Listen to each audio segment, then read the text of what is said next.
পরনে গেরুয়া ধুতি, মাথায় লাল পাগড়ি, বুকে রাম ও রামভক্ত হনুমানের ছবি, পিঠে ব্যাগ, সঙ্গে জাতীয় পতাকা এবং জয় শ্রীরাম লেখা গেরুয়া পতাকা। হাতে ছোট্ট পাত্রে মাটি, জল এবং তুলসীর গাছ নিয়ে পায়ে হেঁটে মুখে রাম নাম আওড়াতে আওড়াতে অযোধ্যার উদ্দেশ্যে পাড়ি দিয়েছেন এক যুবক, তাও আবার খালি পায়ে হেঁটে। উদ্দেশ্য অযোধ্যায় শ্রীরামচন্দ্রের দর্শন করা, পাশাপাশি বাংলার মানুষজনের জন্য প্রার্থনা করা। পশ্চিম মেদিনীপুরের মোহনপুরের বাগদা এলাকার যুবক গোপাল রাউল পায়ে হেঁটে রওনা দিয়েছেন অযোধ্যার উদ্দেশ্যে।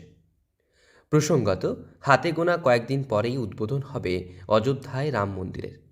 উদ্বোধন ঘিরে সাজো সাজো রব।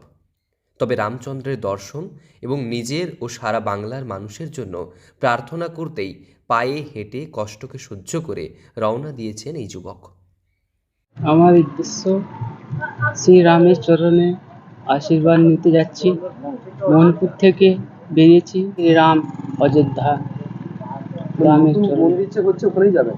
জি, সেখানে যাচ্ছি। ভাবনাটা মনের মধ্যে আসছিল, বলতে পারছি না। তাই অনেক কিছু স্বপ্ন আছে, যদি হয়। আর আমাদের বাংলাকে সুস্থ রাখার জন্য তাই কামনা করতে যাচ্ছি রামের কাছে, যারা আমাদের বাংলা সুস্থ থাকে, ভালো থাকে সবার। এই নিয়ে রামের কাছে প্রার্থনা করব। আপনি কি করেন? আমি খাটাখাটনি করি। বাড়িতে স্ত্রী, 6 বছরের এক ছেলে এবং মা রয়েছেন। তবে বেশ কয়েক বছর ধরেই রামচন্দ্রের জন্মভিটে পরিদর্শন করার ইচ্ছে ছিল তার। পাশাপাশি ভগবান শ্রী রামচন্দ্রের কাছে সারা বঙ্গবাসীর জন্য প্রার্থনা করা। উদ্দেশ্য একটাই। সেই লক্ষ্যে বুধবার সকালে বাড়ি থেকে বেরিয়েছেন তিনি। আগামী 1 মাস তিনি পথ হাঁটবেন। সামান্য দিন মজুরি করে চলে তার সংসার। তবে তার ইচ্ছে কষ্ট করে খালি পায়ে হেঁটে পৌঁছতে চান অযোধ্যায়। একটিবারের জন্য চাক্ষুষ করতে চান রামচন্দ্রকে। আমি 1 মাস টার্গেট নিয়েছি, 1 মাসের মধ্যে পৌঁছানো। হাতে এটা রয়েছে রামের চরণে, তুলসী রয়েছে, মাটি রয়েছে, জল রয়েছে। না পৌঁছাতে পারলে কমসে কম বাইরে থেকে তো রামের দেখতে পাও। রামকে ওখানে গিয়ে রেখে দিই, যদি পারিস সেইটুকুই সেখান থেকে ডেকে চলে আসতে পারবো। প্রায় 1 মাসের যাত্রা। তিনি ভাত খাবেন না, খাবেন চিড়া, মুড়ি, এমনকি নিরামিষ খাবার। ইতিমধ্যেই তার পায়ে ফোস্কা পড়েছে। তবে তিনি দৃঢ় প্রতিজ্ঞ পৌঁছবেন অযোধ্যায়।